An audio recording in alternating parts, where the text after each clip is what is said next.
ફળોનો રાજા કેરીની સિઝન ઉનાળાની ઋતુમાં 2 મહિના જેટલી હોય છે. લગભગ બધા જ લોકોને કેરી પસંદ હોય છે, તો અમુક લોકોને કેરી બિલકુલ પસંદ નથી.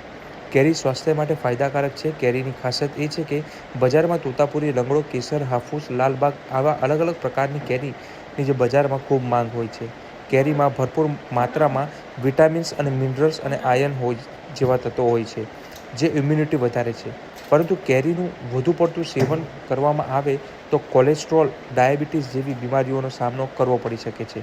ત્યારે નવસારી જિલ્લા સહિત તાલુકામાં અલગ અલગ વિસ્તારોમાં મુખ્ય માર્ગો ઉપર, હાઈવે ઉપર હાલ જે કેરીની આવક બજારમાં આવે તે પહેલાં જ કેટલીક પાકી એટલે કે પીળાશ પડતી કેરી બજારમાં તરત વેચાણ તેનું ચાલુ થઈ જતું હોય છે.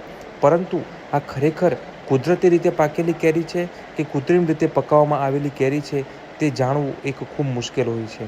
ત્યારે નવસારીના ડૉક્ટર મેહુલ ડેલીવાલાએ માહિતી આપતા જણાવ્યું હતું કે કેવા પ્રકારની કેરી અને કેરીનો રસ અત્યારે આરોગવો જોઈએ, શું ચકાસણી કરવી જોઈએ.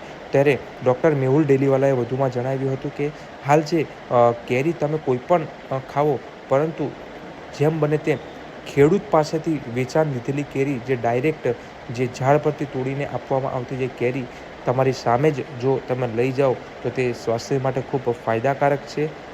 અને જેમ બને તેમ આ રીતના કાચી કેરી લઈને તેને પકવીને ખાવી તે ખૂબ સ્વાસ્થ્ય માટે ફાયદાકારક છે. ત્યારે વધુ શું ધ્યાન રાખવું તેની માહિતી ડૉક્ટર મેહુલ ડેલીવાલાએ આપી હતી.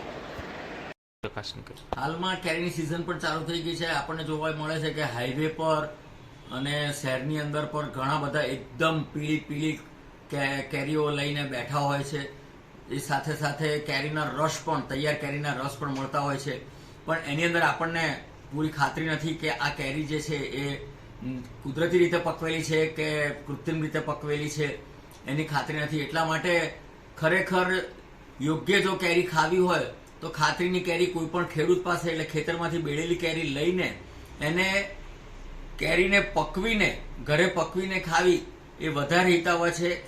એનાથી કોઈ પ્રકારનું નુકસાન થતું નથી. કેરી એ પણ એક સિઝનલ ફળ છે અને આ ઉનાળાની ઋતુમાં જ્યાં સુધી પણ કેરી મળતી હોય કેરી ખાવી જોઈએ, કેરીનો રસ ખાવો જોઈએ, કેરી કાપીને પણ ખાવી જોઈએ. પરંતુ એ ખાસ ધ્યાન રાખી કે પાવડરથી પકવેલી કે કાર્બનથી પકવેલી એવી કેરી અથવા જે રસ મળે છે, કેરીનો તૈયાર રસ મળે છે, એ કેરીના રસની અંદર આપણને ખાતરી નથી કે ખરેખર કેરીનો રસ યોગ્ય છે કે નહીં.